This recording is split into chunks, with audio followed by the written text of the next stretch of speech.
Hello' everyone, welcome to our YouTube channel Mitu's technical study. বন্ধুসকল, ইতিমধ্যে আপোনালোকে গম পাইছে অসম পুলিচৰ ভেকেঞ্চিৰ নটিফিকেশ্যন আহিছে আৰু ADAR 3.0 নটিফিকেশ্যন আহি আছে। গতিকে আপোনালোকৰ প্ৰিপাৰেশ্যন ভালকৈ চলাই যাওক। আমি আপোনালোকৰ বাবে জিকেৰ চিৰিজ ষ্টাৰ্ট কৰিছোঁ। অসম পুলিচৰ বাবে দৰকাৰী প্ৰতিটো টপিক আমি ডিছকাছ কৰিম, গতিকে চেনেলটো ছাবস্ক্ৰাইব কৰি থ'ব। আজি আমি ইণ্ডিয়ান পলিটিৰ ওপৰত এখন সম্পূৰ্ণ ভিডিঅ' চিৰিজ ষ্টাৰ্ট কৰিছোঁ। তাৰে আজি পাৰ্ট 1 ষ্টাৰ্ট কৰিম। পাৰ্ট 1ৰ টপিকটো হ'ল making of the Indian constitution. বলক সময় নষ্ট নকৰি ভিডিঅ'টো ষ্টাৰ্ট কৰোঁ। প্ৰথম প্ৰশ্নটো হ'ল, who was the first person to give the idea of a constituent assembly for India in 1934? 1934ত ভাৰতৰ বাবে সংবিধান সভাৰ ধাৰণাটো পোনপ্ৰথমে কোনে আগবঢ়াইছিল? ইয়াৰ শুদ্ধ উত্তৰটো হ'ব অপশ্যন বি, এম.এন. ৰয়। লগতে মনত ৰাখিব, এম.এন. ৰয়ক ভাৰতীয় কমিউনিজমৰ জনক বুলি কোৱা হয় আৰু এম.এন. ৰয়ে কমিউনিষ্ট পাৰ্টি অফ মেক্সিকো আৰু কমিউনিষ্ট পাৰ্টি অফ ইণ্ডিয়াৰ মেম্বাৰ আছিলে, এইটো মনত ৰাখিব। আৰু এম.এন. ৰয়ে 1940ত এখন পলিটিকেল পাৰ্টি ফৰ্ম কৰিছিলে, সেইটো হ'ল ৰেডিকেল ডেম'ক্ৰেটিক পাৰ্টি। নেক্সট প্ৰশ্নটো হ'ল, under which plan was the constituent assembly of India constituted? কোনখন আঁচনিৰ অধীনত ভাৰতৰ সংবিধান সভা গঠন কৰা হৈছিলে? ইয়াৰ শুদ্ধ উত্তৰটো হ'ব option B, cabinet mission plan. লগতে মনত ৰাখিব, কেবিনেট মিছন ভাৰতলৈ আহিছিল 24 মাৰ্চ 1946 আৰু ইয়াৰ প্ৰাইমাৰী গ'ল আছিলে যে ব্ৰিটিছ চৰকাৰে ভাৰতীয় লিডাৰসকলক কেনেকৈ ক্ষমতা হস্তান্তৰীকৰণ কৰিব তাৰ বিষয়ে ডিছকাছ কৰা। আৰু ইয়াৰ মেম্বাৰসকল আছিলে sir Pethick Lawrence, sir Stafford Cripps আৰু A.V. আলেকজেণ্ডাৰ। আৰু ইয়াত এটা ইম্পৰ্টেণ্ট কুৱেশ্যন মাজে মাজে পৰীক্ষাত অহা দেখা যায়, সেইটো হ'ল কেবিনেট মিছনৰ চেয়াৰমেন কোন আছিলে? ইয়াৰ এনচাৰটো হ'ব পেথিক লৰেন্স, এইটো মনত ৰাখিবা। নেক্সট কুৱেশ্যনটো হ'ল, who was the temporary president of the constituent assembly during its first meeting? যে সংবিধান সভাৰ প্ৰথমখন বৈঠকত কোনে অস্থায়ী সভাপতি হিচাপে কাৰ্যনিৰ্বাহ কৰিছিলে? ইয়াৰ শুদ্ধ উত্তৰটো হ'ব অপশ্যন বি, ডক্টৰ সচ্চিদানন্দ সিনহা। লগতে মনত ৰাখিব, সচ্চিদানন্দ সিনহা আছিলে টেম্পৰাৰী প্ৰেছিডেণ্ট, কিন্তু ইয়াৰ পাৰ্মানেণ্ট প্ৰেছিডেণ্ট আছিলে ডক্টৰ ৰাজেন্দ্ৰ প্ৰসাদ। আৰু ৰাজেন্দ্ৰ প্ৰসাদ আছিলে ভাৰতৰ প্ৰথমজন ৰাষ্ট্ৰপতি, এইটো মনত ৰাখিব। নেক্সট প্ৰশ্নটো হ'ল, when was the objective resolution moved in the constituent assembly? সংবিধান সভাত কেতিয়া উদ্দেশ্যমূলক প্ৰস্তাৱ উত্থাপন কৰা হৈছিলে? ইয়াৰ শুদ্ধ উত্তৰটো হ'ব অপশ্যন ডি, 13 ডিচেম্বৰ 1946। লগতে মনত ৰাখিব, অবজেক্টিভ ৰেজলিউশ্যনক সংবিধানৰ স্পিৰিচুৱেল গাইড বুলি কোৱা হয়। আৰু অবজেক্টিভ ৰেজলিউশ্যন উত্থাপন কৰা ব্যক্তিজন হ'ল পণ্ডিত জৱাহৰলাল নেহৰু আৰু ইয়াক উত্থাপন কৰা হৈছিলে 13 ডিচেম্বৰ 1946। আৰু এটা মন কৰিবলগীয়া কথা যে ইয়াক কেতিয়া এডপশ্যন কৰা হৈছিলে বা গ্ৰহণ কৰাৰ তাৰিখটো হ'ল জানুৱাৰী 22, 1947।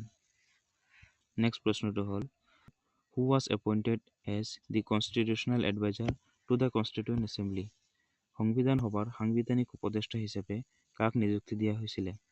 ইয়াৰ শুদ্ধ উত্তৰটো হ'ব option C, sir B N. Rao. Next প্ৰশ্নটো হ'ল, how many members were there in the drafting committee of the constitution? সংবিধানৰ খচৰা সমিতিত মুঠ কিমানজন সদস্য আছিলে? ইয়াৰ শুদ্ধ উত্তৰটো হ'ব অপশ্যন এ, 7। লগতে মনত ৰাখিব, ড্ৰাফটিং কমিটি কেতিয়া গঠন কৰা হৈছিলে? ইয়াক গঠন কৰা হৈছিলে 29 আগষ্ট 1947 আৰু ইয়াৰ মুঠ সদস্য আছিলে 7জন আৰু চেয়াৰমেন আছিলে ডক্টৰ বি.আৰ. আম্বেদকাৰ। আৰু এটা ইম্পৰ্টেণ্ট ফেক্টছ হ'ল, অসমৰ ৰিপ্ৰেজেণ্টেটিভ কোন আছিলে? ইয়াৰ উত্তৰ হ'ল ছাৰ চৈয়দ মহম্মদ ছাদুল্লাহ।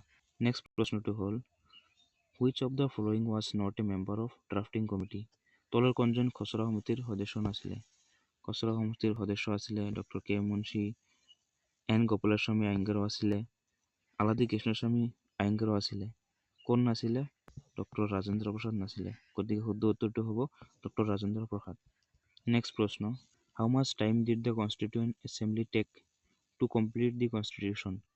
সংবিধানৰ কাম সম্পূৰ্ণ কৰিবলৈ সংবিধান সভাক কিমান সময় লাগিছিলে? ইয়াৰ শুদ্ধ উত্তৰটো হ'ব option D, 2 years 11 months and 18 days। লগতে মনত ৰাখিব যে সংবিধান সভাৰ ফাৰ্ষ্ট মিটিং কেতিয়া হৈছিলে? সংবিধান সভাৰ ফাৰ্ষ্ট মিটিং হৈছিলে 9 ডিচেম্বৰ 1946 আৰু ইয়াক গ্ৰহণ কেতিয়া কৰা হৈছিলে এইটো মনত ৰাখিব, নৱেম্বৰ 26, 1949। আৰু ইয়াৰ মুঠ ছেশ্যন কেইটা আছিলে এইটো মাজে মাজে পৰীক্ষাত আহি থকা দেখা যায়, এইটো মনত ৰাখিব 11টা ছেশ্যন হৈছিলে মুঠ। আৰু ইয়াৰ ৱৰ্কিং ডেজ মানে কাৰ্যকৰী দিন মানে কিমান দিনৰ বাবে কনষ্টিটিউণ্ট এছেম্বলিত বহিছিল, ইয়ে হ'ব 165 ডেজ। আৰু ড্ৰাফটিং পিৰিয়ড মানে খচৰা প্ৰস্তুত কৰাৰ সময় কেইদিন লাগিছিলে, এইটো হ'ব 114 ডেজ। নেক্সট প্ৰশ্নটো হ'ল which date did the constituent assembly adopt the national flag? সংবিধান সভাই কোনটো তাৰিখত ৰাষ্ট্ৰীয় পতাকা গ্ৰহণ কৰিছিলে? ইয়াৰ শুদ্ধ উত্তৰটো হ'ব অপশ্যন এ, জুলাই 22, 1947। লগতে মনত ৰাখিব নেশ্যনেল ফ্লাগৰ ৰেচোটো এই পৰীক্ষাত অহা দেখা যায়।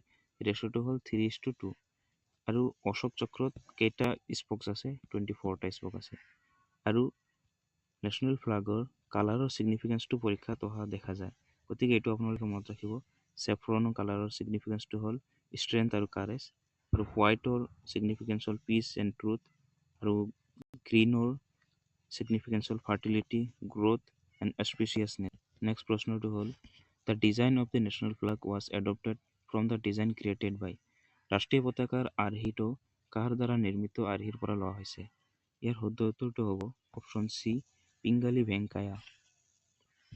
নেক্সট কুৱেশ্যনটো হ'ল when was the constitution of India adopted by the constituent assembly? সংবিধান সভাই ভাৰতৰ সংবিধান কেতিয়া গ্ৰহণ কৰিছিলে? এইটো ইতিমধ্যে আমি উল্লেখ কৰিছোঁ। ইয়াৰ শুদ্ধ উত্তৰটো হ'ব 26 নৱেম্বৰ 1949। লগতে মনত ৰাখিব যে এডপশ্যন ডেটটো আমি ইতিমধ্যে গম পালোঁ, 26 নৱেম্বৰ 1949। কিন্তু ইয়াক বলবৎ কেতিয়া কৰা হৈছিলে? বলবৎ কৰা হৈছিলে জানুৱাৰী 26, 1950। লগতে আৰু এটা কথা মনত ৰাখিবা, জানুৱাৰী 26ত আমাৰ কনষ্টিটিউশ্যন ডে হিচাপে পালন কৰা হয়।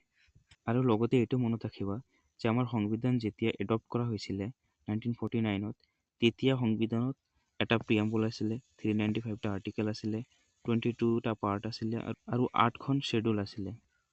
নেক্সট প্ৰশ্নটো হ'ল which of the following was the symbol of the কনষ্টিটিউণ্ট assembly? তলৰ কোনটো সংবিধান সভাৰ প্ৰতীক আছিল? ইয়াৰ শুদ্ধ উত্তৰটো হ'ব অপশ্যন চি, এলিফেণ্ট।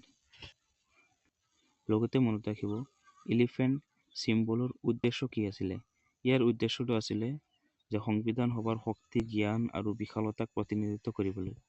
আৰু লগতে মনত ৰাখিব আমাৰ সংবিধান কোনে ড্ৰাফ্ট কৰিছিলে? ইয়াৰ ড্ৰাফ্ট কৰা মানুহজন হ'ল এছ.এন. মুখাৰ্জী, আৰু চিফ আৰ্টিষ্ট কোন আছিলে? নন্দলাল বোস।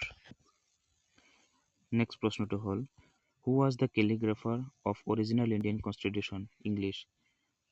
মূল ভাৰতীয় সংবিধানৰ কেলিগ্ৰাফাৰ কোন আছিলে? ইয়াৰ শুদ্ধ উত্তৰটো হ'ব প্ৰেম বিহাৰী নাৰায়ণ ৰায়জাদা। লগতে মনত ৰাখিব যে ইয়াৰ হিন্দী ভাৰ্জনটো কোনে লিখিছিলে? ভাষান্ত কৃষ্ণ বাদ্যা। নেক্সট প্ৰশ্নটো হ'ল how many articles and schedules were there in the original constitution of India? ভাৰতৰ মূল সংবিধানত কিমানটা অনুচ্ছেদ আৰু অনুসূচী আছিল? এইটো ইতিমধ্যে আমি গম পালোঁই। ভাৰতীয় সংবিধানত অৰিজিনেলি 395টা আৰ্টিকেল আৰু 8খন শ্বেডিউল আছে। Next question who was the chairman of the union constitution committee? কেন্দ্ৰীয় সংবিধান সমিতিৰ অধ্যক্ষ কোন আছিলে? ইয়াৰ শুদ্ধ উত্তৰটো হ'ব অপশ্যন চি, জৱাহৰলাল নেহৰু। লগতে মনত ৰাখিব যে কনষ্টিটিউণ্ট এছেম্বলিৰ কেইটামান মেজৰ কমিটি আছিলে। এই মেজৰ কমিটি কেইটাৰ চেয়াৰমেন মাজে মাজে পৰীক্ষাত অহা দেখা যায়, গতিকে আপোনালোকে এখন স্ক্ৰীনশ্বট লৈ ল'ব। নেক্সট কুৱেশ্যনটো হ'ল the idea of preamble in Indian constitution was borrowed from which country? ভাৰতীয় সংবিধানত প্ৰস্তাৱনাৰ ধাৰণাটো কোনখন দেশৰ পৰা লোৱা হৈছে? ইয়াৰ শুদ্ধ উত্তৰটো হ'ব অপশ্যন চি, USA, আমেৰিকা যুক্তৰাষ্ট্ৰ। লগতে আপোনালোকে মনত ৰাখিব ভাৰতীয় সংবিধানৰ চৰ্চেছসমূহ কোন কোন দেশৰ পৰা কোনটো আইডিয়া ভাৰতে বড়ো কৰিছিলে, এইটো মাজে মাজে পৰীক্ষাত অহা দেখা যায়, গতিকে আপোনালোকে স্ক্ৰীনশ্বট লৈ ল'ব।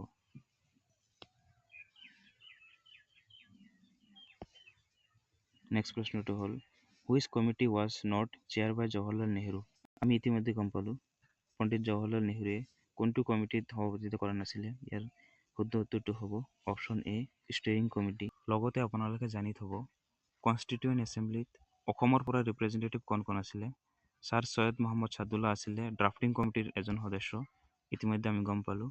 গোপীনাথ বৰদলৈ আছিল কনষ্টিটিউণ্ট এছেম্বলিৰ সদস্য, ৰোহিণী কুমাৰ চৌধুৰী আছিলে, আৰু গোপীনাথ বৰদলৈ এখন ছাব কমিটিৰ হেড আছিলে। এই ছাব কমিটিখন হ'ল north east frontier Assam tribal and excluded areas. আৰু গোপীনাথ বৰদলৈ ছিক্স শ্বেডিউল ক্ৰিয়েশ্যনত মূল ভূমিকা লৈছিলে। কনষ্টিটিউৱেণ্ট এছেম্বলিৰ মহিলাসকলৰ ভূমিকা কি কি আছিলে? কোন কোন মহিলা কনষ্টিটিউৱেণ্ট এছেম্বলিৰ সদস্য আছিলে? ইয়াৰ ভিতৰত প্ৰমিনেণ্ট হ'ল Sarojini Naidu, nightingale of India বুলিও কওঁ। অমৃত কৌৰ আছিলে health minister of India. Hansa Mehta, যি ৰিপ্ৰেজেণ্টেটিভ আছিলে in UN human right commission. গতিকে এইখিনি আছিলে পাৰ্ট 1। আপোনালোকে পাৰ্ট 2ৰ বাবে চেনেলটো ছাবস্ক্ৰাইব কৰি বেল আইকনটো প্ৰেছ কৰি থ'ব। আৰু আপোনালোকৰ যদি PDF লাগে, গতিকে এই হোৱাটছআপ নম্বৰত আপোনালোকে টেক্সট কৰিব পাৰে।